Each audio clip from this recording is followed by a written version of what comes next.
banyak sih sekarang yang happy sekali dengan AI. Jadi kalau dengan Dana sendiri sih terus terang itu relevan ya, karena kita juga untuk inklusi keuangan itu kan kita tidak bisa hanya memberikan akses, tapi juga harus memberikan literasi. Jadi AI itu akan sangat membantu banyak sekali sih dari literasi, dari untuk gimana supaya behavior itu bisa lebih dipersonalize, produk itu juga bisa dipersonalize menggunakan segala macam AI ini supaya masyarakat Indonesia produk-produk yang dibutuhkannya itu bisa diberikan oleh company-company kayak kita. Kalau saya rasa itu menunjukkan bahwa Indonesia is part of the global ecosystem juga, dan Pak Prabowo di sini saya juga harapkan gitu memberikan gambaran gimana sih Indonesia sendiri sekarang ini, how strong Indonesia is, how big the potential. Sebenarnya itu sih, apalagi kalau langsung dari the man himself, right? Jadi kan saya melihat efektivitas dari dialog yang terjadi di WEF itu selalu terjadi kalau yang speaking itu adalah yang the top of the chain gitu.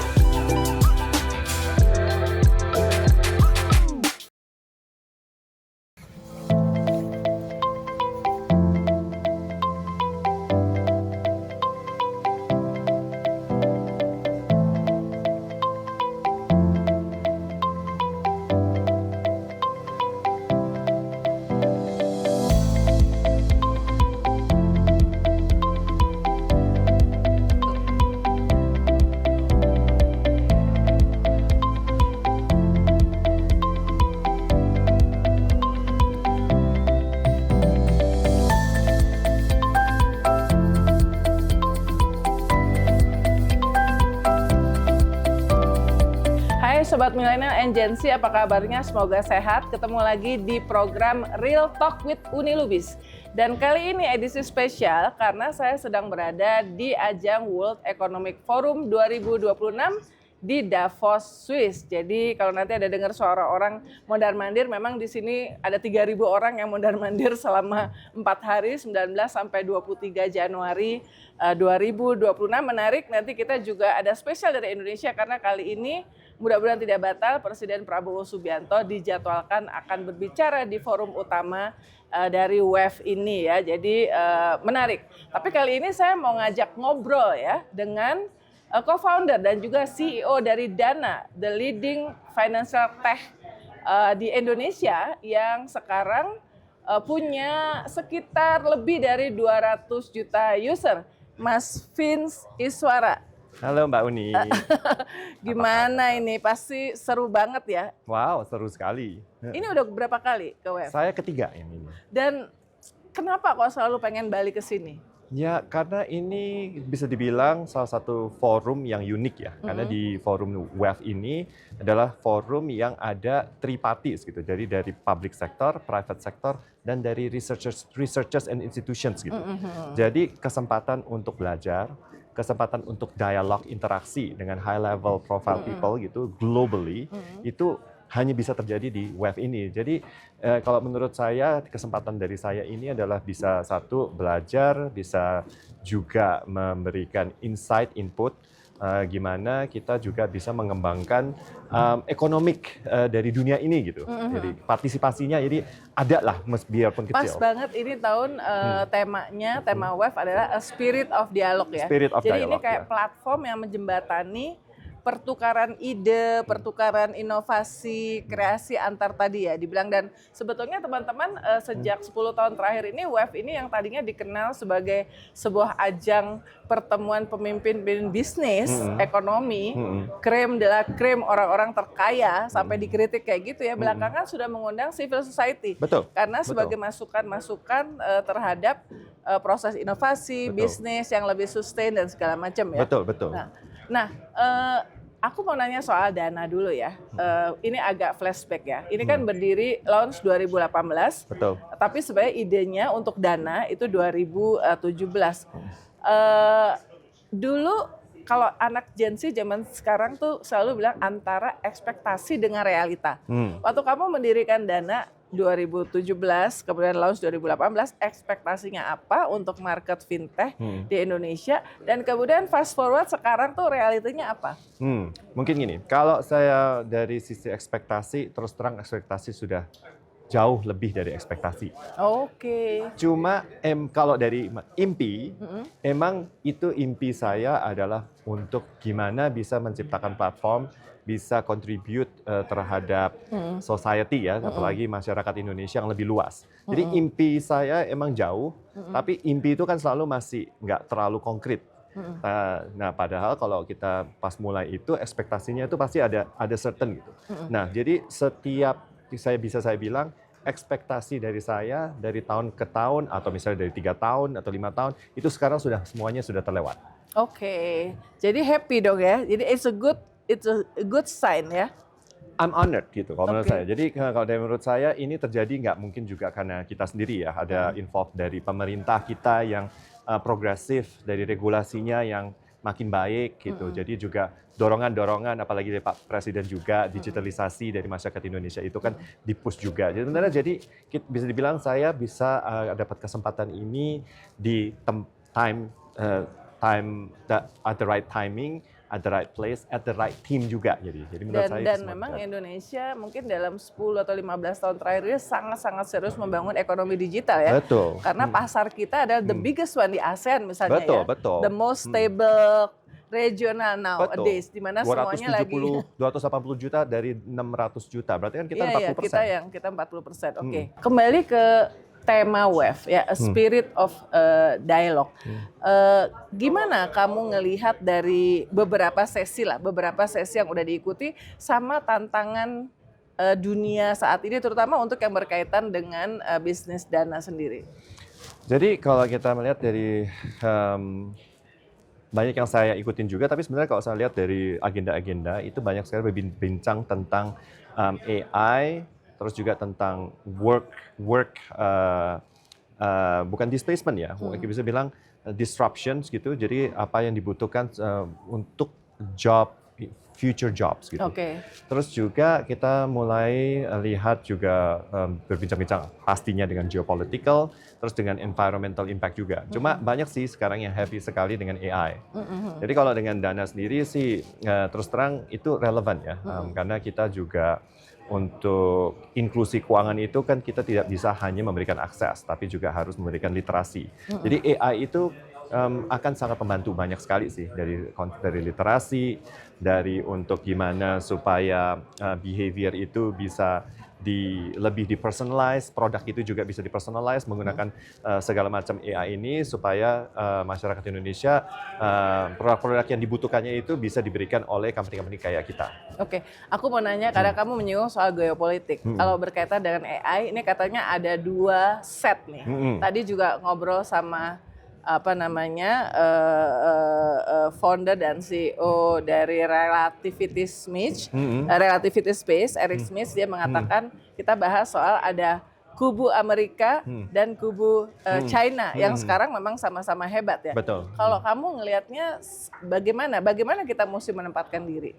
Sebenarnya kalau kita melihat dari sisi itu semua ya, kita kan jadi AI itu bisa dibilang ada 2 positioning, bukan cuma 2 kubu tapi 2 positioning. Apakah kita akan masuk ke dalam foundational model atau kita akan masuk ke layar aplikasinya? Okay. Nah, jadi kalau kita lihat dari foundational model sendiri, saya rasa itu mungkin ya bukannya kita tidak bisa ya, cuma itu berat ya, investasinya sangat besar karena itu persaingannya sedang banyak sekali. Jadi bisa bilang supply-nya untuk GPU-nya, untuk listriknya, untuk apa sendiri itu masih masih berat lah ya. Jadi kalau kita lihat dari sisi itu, kayak company kayak kita juga, kita tidak melihat dari foundation modelnya, kita lebih mengarah ke application-nya. Nah sekarang sebagai application dan yang mana kita pilih gitu sama. Jadi ada 2 kubu dari foundation model itu, apakah dari Amerika yang closed system, apakah dari RRC atau China yang open source system. Open source. Dan katanya lebih terjangkau, aku nggak tahu benar apa enggak gitu. Jadi kalau menurut kita itu sebenarnya kenapa kita nggak menggunakan dua-duanya gitu. Jadi sebenarnya kalau bisa kita lebih pragmatis aja, netral. Terus terang dari Amerika itu foundation modelnya lebih advance karena Ya, mereka di inovatif trainingnya. ya. Tentang di sana tetap inovasinya lebih maju ya. Bisa bilang karena kapasitas dan investment amount ya, apa yang di spend itu udah jauh lebih besar. Jadi mereka bisa model-model yang lebih trainnya lebih besar, lebih advance, terus kapasitasnya juga lebih besar. Makanya mereka bisa mendapatkan advantage di sini. Sedangkan kalau dari sisi China sendiri karena keterbatasan, contohnya dengan GPU, contohnya dengan juga sebenarnya lebih banyak di GPU ya. Jadi mereka harus berinovasi untuk open source. Nah, open source itu bagusnya sebagai pengguna kita juga bisa mengoptimalisasikan, mengcustomize. Jadi yang open source itu bisa kita pilah-pilah sesuai kebutuhan. Jadi kalau strategi saya dari perusahaan kami itu untuk yang sulit-sulit, untuk yang misalnya research grade, untuk yang misalnya lebih complicated, yang untuk kerjaan yang besar gitu, kita bisa pakai closed system. Tapi kalau untuk yang hal-hal yang executional, repeatable, yang bisa sering dipakai, kita bisa pakai juga yang open source. Jadi bisa dipakai dua-duanya. Jadi kita bisa mengoptimalkan. Itu sih. Iya. Ini udah hari ketiga waktu kita wawancara nih teman-teman, hari ketiga di WEF, tapi sebetulnya hari pertama yang full banget ya. Betul. Ini tanggal 20. Nah, udah kebayang nggak untuk pengembangan dana ke depan? Apakah 2026 beyond? Apa kira-kira yang ide yang didapat untuk mengembangkan bisnis ini? Sebenarnya dari sisi kami selalu kita akhirnya juga tujuan kami itu purpose-nya adalah gimana mengembangkan financial inclusion di Indonesia. Jadi selalu mengarah di situ. Dan kalau kita berbicara dengan inklusi keuangan, ya itu akses saya rasa sudah lumayan ya di Indonesia. Sudah banyak perusahaan, apakah itu dari traditional institutions, apakah itu dari fintech, apakah itu misalnya dari AI tech gitu. Jadi sudah banyak akses yang bisa diberikan masyarakat. Meskipun saya rasa masih kesempatan untuk inovatif produk-produknya yang lebih sesuai dengan masyarakat. Tapi yang paling penting juga adalah dari literasi keuangannya. Jadi menurut kami dengan teknologi-teknologi yang terbaru, dengan AI, teknologi data, machine learning itu semua. Jadi kita bisa lebih mengarah gimana memberikan personalized literacy atau education terhadap pengguna kami semua. Itu sih sebenarnya ke depannya. Jadi setiap orang itu pengguna Dana akan mendapatkan literasi khusus berdasarkan transaksi dari behavior yang mereka sudah lakukan di aplikasi Dana. Oke, bagaimana dengan peran AI dalam perlindungan konsumen? Karena kan isunya juga sangat kencang itu. Betul. Nah, jadi AI ada dua sisi juga kan ya. Dari sisi benefitnya itu bisa banyak lah ya dipakai, bisa belajar, bisa mengembangkan aplikasi juga. Cuma juga ada risknya gitu. Jadi kita seperti contohnya dengan deepfake, misalnya juga dengan agent model yang bisa attack multiple applications atau users. Jadi kita harus semua perusahaan itu dan juga institusi sadar dengan ada yang kita sebut namanya guardrail. Jadi masing-masing kita harus membuat guardrail supaya aplikasi kita bisa ada ketahanan atas potensial risk dari AI tersebut sendiri. Dan of course kita harus tidak bisa melakukan sendiri-sendiri. Kita harus kolaborasi dengan pemain di industri, kolaborasi dengan regulator, dengan government. Jadi salah satu contoh yang sekarang terjadi di Indonesia itu Indonesia Anti-Scam Center yang dengan kerjasama dengan OJK itu ya dengan industri. Nah itu salah satu yang baik. Jadi kalau kita bisa kalau dari pelaku-pelaku kejahatannya bisa menggunakan AI juga, kita juga bisa menerapkan AI di institusi tersebut supaya kita bisa fighting-nya juga lebih cepat gitu. Iya.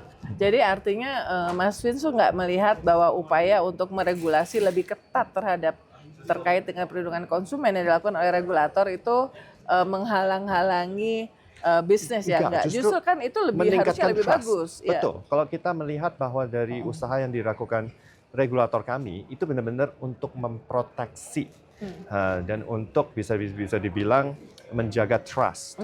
Jadi saya malah percaya kan dengan kolaborasi kami berdua itu trust akan meningkat. Oke. Nah, gimana yang dilakukan oleh Dana untuk mendukung inklusi keuangan dan juga bisnis keuangan yang lebih berkelanjutan? Jadi kalau dari sisi kami selalu melihatnya itu inklusi itu harus lebih komprehensif ya. Jadi inklusi itu tidak hanya misalnya pembayaran atau misalnya untuk kredit, tapi juga harus dilihat dari gimana dengan investasi atau dengan asuransi. Jadi kita kalau menjalankan untuk menjalankan ke depan itu inklusi keuangan itu harus lebih balancing produk apa yang harus kita pasarkan dan edukasikan ke masyarakat. Karena kalau hanya terjadi di salah satu dari empat faktor ini, itu akan menimbulkan ya terus terang behavior yang tidak healthy ya. Ya itu. Jadi financial health itu penting. Gimana kita harus bisa menjaga, mengukur dan bisa mengedukasikan masyarakat, selalu harus ada balancing. Oke. Kalau target sekarang udah 200 juta customer, apakah ada target untuk 2026 ini? Wah, kalau dari pengguna sih terima kasih atas kepercayaan pengguna dan kita akan terus masih berusaha. Kita bisa tidak sempurna, banyak sekali yang harus diperbaiki, banyak sekali harus diperbarui juga untuk biar bisa bermanfaat bagi masyarakat ya. Tapi kita lebih sekarang ke depannya melihat gimana kita bisa itu go deeper, gimana dengan literasi, dengan produk-produk yang cocok, dan bisa di-balancing antara instrumen-instrumen keuangan ini juga. Dan sebenarnya masa depannya kita berharap menggunakan aplikasi kita bisa meningkatkan perekonomian individu, jadi automatically bisa perekonomian negara juga. Pemakainya mostly anak muda kan berarti ya? Banyak sekali yang anak muda. Jadi ya? kita banyak di Gen Z, Gen Alpha. Oke. Ya. Nah, ini selama di UF nih, gimana Mas Vince memilih, saya mau ikut yang ini nih, saya mau ikut. Soalnya kan ini Mas Vin ini, batch putih ini bayarnya mahal nih, membership nih. Jadi harus investmentnya harus benar-benar bisa bermanfaat buat pribadi dan juga buat bisnis kan ya? Pasti ya. Gimana milihnya tuh? Terus terang kita selalu, kalau saya harus ada balancing juga ya. Jadi saya pasti memilih agenda-agenda yang contohnya related to job displacement, atau future of the job, atau untuk AI. Kadang-kadang kita juga harus ikut dengan geopolitical, ya, jadi untuk tahu ya. Untuk tahu gitu. Di sini ada sesi-sesi tentang proyeksi ekonomi juga sih. Iya, betul. Nah, kita harus ikut karena terus terang kan kita sebagai society itu tidak bisa hanya melihat domestik, meskipun domestik sangat penting ya, tapi kita harus melihat situasi dengan penduniaan. Jadi kalau saya, of course, lebih heavy yang related to us gitu, misalnya dengan inklusi keuangan, misalnya dengan financial, ada beberapa sesi ya. Financial services gitu, misalnya kita juga, apalagi dengan AI sekarang ini, terus dengan beberapa yang menarik dengan data gitu juga. Saya juga ikut di environmental conservation, karena itu saya bilang juga termasuk penting ya. Contoh di Davos ini sendiri, 3 tahun ke belakang, waktu saya datang pertama kali, itu di minggu yang sama, itu salju masih setengah meter sampai 1 meter. Sekarang setiap hari ya? Udah sunny nih. Jadi climate change is real ya? Climate change can be seen gitu, can be feel. Jadi kita harus mulai itu ya, sadar atas environment. Jadi saya pilih lebih balancing karena saya ingin belajar. Dan saya berharap juga saya bisa memberi input, pelajaran ke masyarakat Indonesia, dan kita juga bisa berdialog dengan baik juga. Dan dapat ideas untuk pengembangan bisnis tentunya ya? Ya, pasti juga. Ini juga disebut sebagai one of the most effective and the largest platform untuk networking. Menurut Mas Vince gimana? Saya setuju. Dan sebenarnya kita bilang networking itu tidak hanya harus networking khusus untuk pengembangan bisnis juga, tapi networking gimana kita bisa bisa broaden our perspective. Jadi saya bisa macam-macam nih caranya. Networking misalnya dengan conservation, environmentalist. Kita juga kemarin saya berinteraksi dengan AI artist gitu. Ada juga Buddhist monk. Oke. Ya, jadi banyak sekali. Kenapa? Karena kita tuh sebagai human, we have to keep our humanity. Jadi how to keep humanity itu kita harus tetap berinteraksi dengan berbagai macam populasi supaya kita udah sadar apa sih what does human do, where does human belong to. and what should human do itu jangan dilupain. Dan kita harus makin berinteraksi dengan kita build relationship makin banyak. Jangan hanya selalu fokus cuma di sini saja, nanti kita lupa antara hal-hal yang lainnya. Dan menarik ya, openingnya WEF nggak pakai pidato-pidato yang sangat serius dan panjang-panjang, tapi justru lewat konser ya. Betul. Dan konsernya juga luar biasa John menarik. Baptiste, keren sekali. John Baptiste, dia memang lagu-lagunya itu sangat konsen terhadap isu sosial ya. Tapi kayaknya dia tuh ngajak kebersamaan ya. Betul. Jadi musik sebagai jembatan untuk menyatukan semua yang terkotak-kotak ini. Betul. Ya. It was fun, it was really entertaining ya. I don't know you, but I love you. Ya. Jadi ini juga mungkin semacam bagaimana WEF juga mencoba untuk relevan terhadap audiens global ya, yang makin nggak mau hanya ngeliat bisnis aja, tapi gimana atau satu hal aja gitu. Well-being ya. Jadi termasuk mental health juga ada loh. Betul. Jadi kita tuh jangan sebagai humanity juga, apakah siapapun humanity bisnis itu jangan selalu mikir eksklusif saja, harus mikirnya inklusif. Ya. Nah sekarang soal Pavilion Indonesia, gimana Mas Vince melihat kontribusi atau peran dari Pavilion Indonesia untuk membangun awareness terhadap Indonesia sebagai negara yang berpotensi untuk didatangi dan untuk tujuan investasi? Saya barusan dari sana gitu, jadi bagus ya. Jadi tempatnya, lokasi juga strategis di depan Morosani Hotel, banyak acara-acara ya, jalan utama. Betul, acara-acara penting itu dari WEF, dari berbagai macam perusahaan juga banyak dilakukan di situ. Jadi kita strategis sekali posisinya.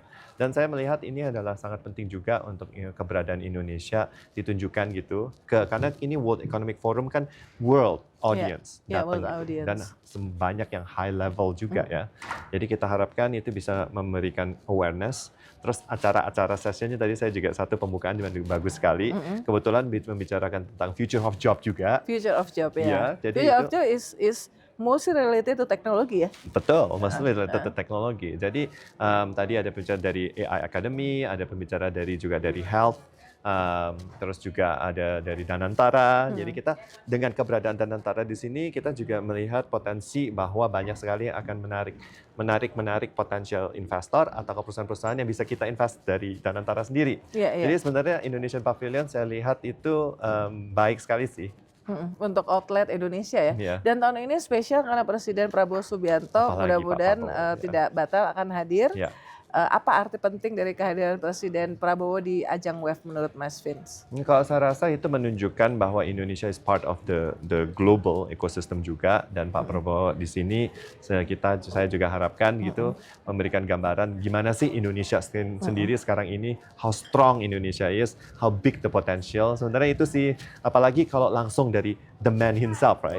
Jadi kan saya melihat efektivitas dari dialog yang terjadi di WEF itu selalu terjadi kalau yang speaking itu adalah yang the top of the chain gitu. Pembuat kebijakan langsung yang ngetok palu ya. Betul. Jadi kalau Pak Presiden ya, siapapun kepala pemerintahan hadir ketemu sama top CEO, inovator ada 850 di sini, orang seperti Eric Schmidt, siapapun ya, Satya Nadella. Jadi itu langsung mudah jelas dan deal ya. Betul. Kalau dan mereka langsung ya. langsung ingin berinteraksi dan langsung mereka it's the man himself. Lalu itu bisa kepercayaan ada juga gitu. Pertanyaan terakhir nih, Mas Vince, optimistis nggak dengan 2026 ekonomi Indonesia? Saya sih saya optimist. I'm an entrepreneur, so I'm always going to be an Have optimist. to be optimistic ya. Tapi benar, Indonesia itu saya tetap bisa bilang optimism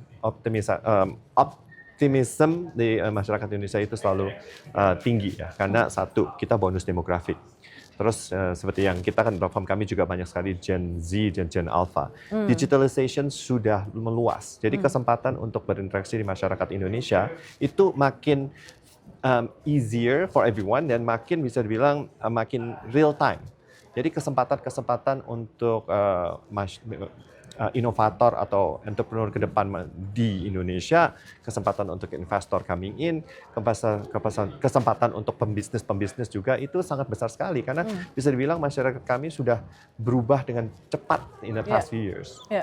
Dan mungkin untuk menutup sharing optimism ya. Jadi tadi aku sebut Eric Schmidt karena aku habis ketemu 1 jam dan ketika saya tanya soal apa advice dia terhadap Indonesia, dia mengatakan Indonesia itu luar biasa potensinya karena populasinya muda dan makin pintar, Ya, betul. pintar-pintar, pendidikannya makin tinggi, sehingga misalnya kalau sekarang potensi prompt engineering, karena sekarang mencari jawaban sana itu sangat besar, Betul. membuat roket dan segala Betul. macam. So ya, kalau orang luar saja seperti dia melihat kita, mudah-mudahan benar-benar makin baik, dan di dalam kita juga bisa menghilangkan hambatan-hambatan investasi itu ya. Betul. Sehingga orang nyaman ya. Betul. Tadi juga saya dengar dari sessionnya Satya, dia juga mention Jakarta gitu, Indonesia. Bahwa skill level kami di Indonesia itu sudah on par with the global. Oke. Jadi sebenarnya banyak sekali kesempatan-kesempatan. Oke. Dan satu lagi, saya mendapat melihat ada research gitu, bahwa dari Indonesia itu awareness sama tentang AI itu termasuk salah satu paling tinggi di antara 33 negara di survei di dunia ini. Iya, iya. Nah, tinggal kita make sure gimana caranya tidak hanya awareness, turn the awareness untuk menjadi enablement atau responsible AI usage gitu. Nah, itu kalau sudah Karena kan, memang anak muda Indonesia kita lihat di media sosial tuh sangat kepo dan adaptif terhadap setiap perkembangan. No wonder user dari all kind of social media platform Indonesia selalu paling gede. ya. Ya kan? Karena mereka sangat adaptif untuk implementasi curiosity-nya ya. tinggi sekali. Ya.